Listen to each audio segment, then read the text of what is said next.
आज है साल का पहला पहला गुरुवार का दिन। तो आज रात हम सबको लगाना है तुलसी हरि मिलन दीपक, जिससे माँ तुलसी और भगवान विष्णु की कृपा हम पर बनी रहे। तो पूज्य गुरु जी ने अपनी कथा में बताया है कि इस उपाय को किससे करना है और किससे नहीं करना है। जिसके पास धन की कमी है, पैसों की बहुत किल्लत रहती है, धन संपदा की कमी बनी हुई है, उससे उसके लिए हमें क्या करना है, हमें ले लेना है 1 रुपए का सिक्का और एक दीपक, चाहे तो आटे का बना ले और चाहे हम मिट्टी का ले लें। और उसमें हमें लगानी है एक गोल बाती और दीपक में हमें डालना है शुद्ध देसी घी। और दीपक में हम भर के शुद्ध देसी घी जो है डाल देंगे। और ये उपाय हमें करना है शाम के वक्त तुलसी के पौधे के पास। तुलसी का पौधा तो हर घर में होता ही है, तो तुलसी के पौधे के पास हम इस दीपक को लेकर जाएंगे तैयार करके। और हमें क्या करना है, तुलसी का दीपक जलाने से पहले हम थोड़ी सी हल्दी जो है तुलसी की जड़ में गिरा देंगे और दीपक को फिर बाद में प्रज्वलित करेंगे, क्या कहते हुए ओम नमो भगवते वासुदेवाय इस मंत्र का जाप करते हुए हम जो है दीपक को प्रज्वलित कर देंगे। और दीपक को प्रज्वलित करने के बाद और फिर हमें क्या करना है, 1 रुपए के सिक्कों को तुलसी माता की जड़ में हल्का सा दबा देना है। और फिर हमें भगवान विष्णु माँ लक्ष्मी से अपनी धन की समस्या धन के लिए जो भी प्रार्थना हमें करनी है, हमें उनसे आशीर्वाद लेना है कि हे माँ लक्ष्मी, हमारे घर में धन की समस्या बनी हुई है और हमारे ये काम रुका हुआ है, आर्थिक तंगी बहुत है। इस तरह से पूजा प्रार्थना करने के बाद तुलसी की जड़ में से हम उस सिक्के को ले लें और 7 परिक्रमा तुलसी माता की करें और सिक्के को उठाकर अपने घर की तिजोरी में रख दें। और इसे करने से आपके घर में अगर आपने उपाय कर लिया तो साल भर धन की कमी बिल्कुल भी नहीं रहेगी और साथ ही साथ आपकी स्थिति आर्थिक स्थिति भी बहुत अधिक मजबूत होगी। तो दूसरा उपाय देख लेते हैं। दूसरा उपाय करना है हमें कमल गट्टे से। और दूसरा उपाय किन लोगों को करना है, दूसरा उपाय करना है कर्ज मुक्ति के लिए, जिसमें बहुत ज़्यादा कर्ज हो गया हो और हमारे ऊपर कर्ज जो है उतर ही नहीं रहा हो, उतरने का नाम ही नहीं ले रहा हो। एक इसके लिए उपाय करें, एक कमल गट्टा ले लें हम। और एक कमल गट्टे जो है ये इसका उपाय ये धन की हानि के लिए है, साथ साथ नौकरी के लिए भी है, व्यापार में तरक्की के लिए भी है और साथ ही साथ हम इसे अपने काम को अच्छा करने के लिए कर सकते हैं। और साथ में ले लेना है एक चावल का दाना और एक तांबे की लोटी में हम जल ले लेना है।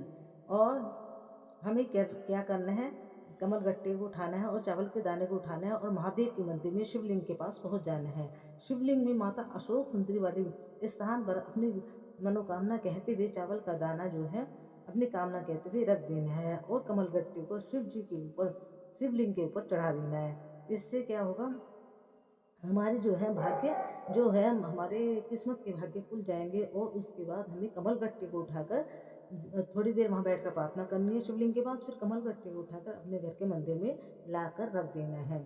और तीसरा उपाय हम हमारा है दूध या शहद से, या तो दूध से करें या शहद से करें। ये हमारा इच्छा पूर्ति का उपाय है, यानी कि हमारी कोई ऐसी इच्छा है जिसे हमने बहुत ज़्यादा उपाय करके देख लिया फिर भी हमारी पूरी नहीं हो रही, तो हम क्या कर सकते हैं, थोड़ा सा दूध लें या शहद ले लें और शहद को जो है हम एक बेल पत्र भी ले लें। और बेल पत्र पर हम एक ले लें पीला चंदन थोड़ा सा, और बेल पत्र पर तीनों पत्ती पर थोड़ा सा पीला चंदन लगाएं और थोड़ा सा शहद माता अशोक सुंदरी वाले स्थान पर और थोड़ा सा शहद माता पार्वती के हस्त कमल पर लगाएं।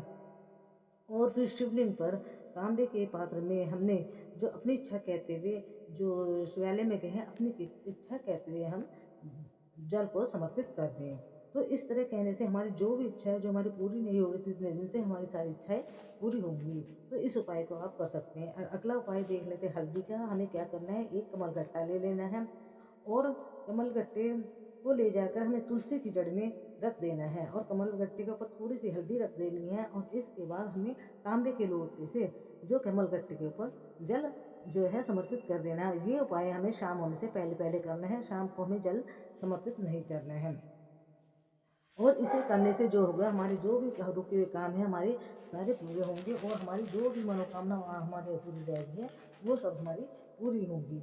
तो इस तरह से आप इन उपाय को करके देखिए। और ये गुरु जी के बताए हुए बहुत ही अच्छे उपाय हैं जो उन्होंने अपने हाल ही की कथा में बताए हैं।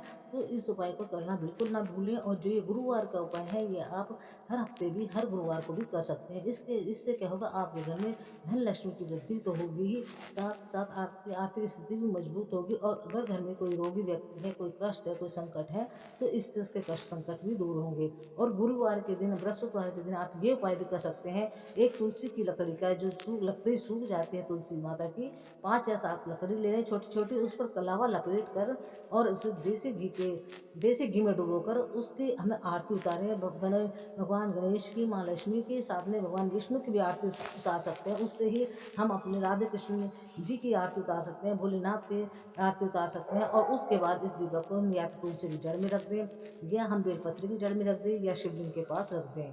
तो इस चमत्कारी उपाय को अगर आप कर लेंगे हर बृहस्पतिवार या शुक्रवार के दिन, तो आपके घर में कभी भी धन धान्य की कमी नहीं होगी, ना ही आपके ऊपर कर्जा होगा, और आपके सुख सौभाग्य की भी वृद्धि होगी। तो इस उपाय को करना बिल्कुल ना भूलें, बहुत ही अचूक उपाय है। इस उपाय को हर कोई कर सकता है, और इस उपाय को जिसने भी किया है उसे अवश्य भी धन लाभ हुआ है। तो इस उपाय को एक बार जरूर करें, और कमेंट करके बताना कि आपने अगर इस उपाय को किसी ने करा होगा तो अवश्य उसे लाभ हुआ होगा। श्रद्धा भक्ति भाव के साथ जो इन उपायों को 4 या 5 हफ्ते कर लेता है, तो निश्चित रूप से उसके घर में धन का आगमन होना शुरू हो जाता है। तो इस उपाय को करना बिल्कुल ना भूलें।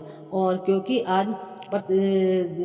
दो आज 2 जनवरी है, और साथ में ये बृहस्पतिवार का दिन पड़ रहा है, तो सब जानते ही हैं ये भगवान विष्णु का दिन होता है।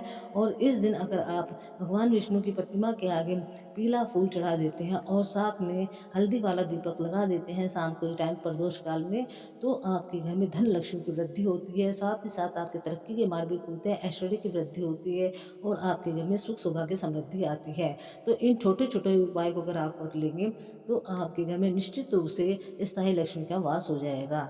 और अगर आपको अपने बच्चों के लिए, या मान लो आपके बच्चों के विवाह नहीं हो रहे हैं और उम्र भी 35-35, 40-40 साल की हो गई है, तो आज के दिन बृहस्पतिवार के दिन इस उपाय को करना बिल्कुल ना भूलें। अपने नाप के बराबर, अपने सिर से लेकर अपने पैर तक के जो है कलावा मूली से उसका नाप ले लें, और उसको मोड़-मोड़ के इस तरह बत्ती बना दें। और बत्ती बनाने के बाद एक जो है आटे का या कोरा दीपक ले सकते हैं, कोरा नहीं है तो मिट्टी का वैसे भी दीपक धो के यूज़ कर सकते हैं। उसमें देसी घी भरे दीपक में, और उसको शाम के वक़्त भगवान विष्णु, माँ लक्ष्मी के आगे उसमें थोड़ी-सी हल्दी, 1 चुटकी हल्दी डालकर जलाएँ, और साथ में उस दीपक के नीचे थोड़े से अक्षत चावल रख दें, और भगवान विष्णु के आगे जलाएँ। भगवान विष्णु की प्रतिमा नहीं है तो तुलसी जी के आगे भी जला सकते हैं, और अपनी कामना, शीघ्र विवाह की कामना कहते हुए, अपना नाम कुलगोत्र बोलकर शीघ्र विवाह की कामना कहते हुए आप ये काम कर सकते हैं। तो देखिए बहुत ही जल्दी से आपके जो है अच्छे-अच्छे सुयोग्य रिश्ते आने शुरू हो जाएँगे। तो इस उपाय को भी आप करना बिल्कुल ना भूलें। बहुत ही अचूक उपाय है गुरुजी की, जो कि वो अपनी कथा में बार-बार बताते रहते हैं, और सही तिथि आने पर ही हमें इन उपायों को करना चाहिए, जिससे कि हमें इन उपायों को करने से बहुत अधिक लाभ की प्राप्ति हो। तो वीडियो अच्छी लगी हो तो प्लीज़ चैनल को ज़रूर सब्सक्राइब करें। मैं तो भगवान से प्रार्थना करती हूँ, भगवान सब पर अपनी कृपा दृष्टि बनाए रखना। श्री शिवाय नमस्तुभ्यम। हर हर महादेव।